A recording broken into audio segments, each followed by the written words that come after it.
Hey friends, welcome back to Quick Personal Finance Bites.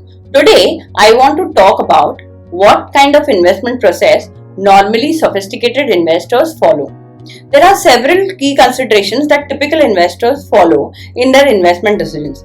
The first question every investor asks is, where should I invest my money? Whether it's in insurance, stock, mutual funds, property, gold, or something else. Another common concern is, I have some money, but the markets are at an all-time high. Should I wait, invest now, or stagger my investment to reduce the risk? Then there's the temptation of new fund offer.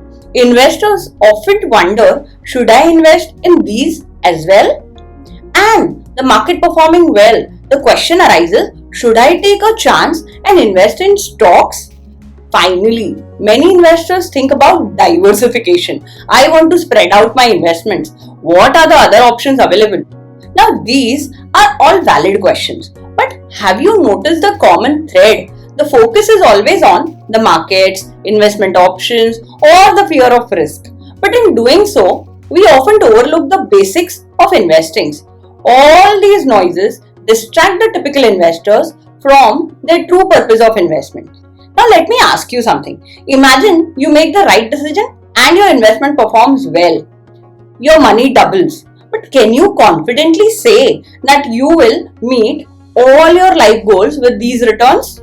The truth is, most people don't know how much money is enough to fulfill their goals.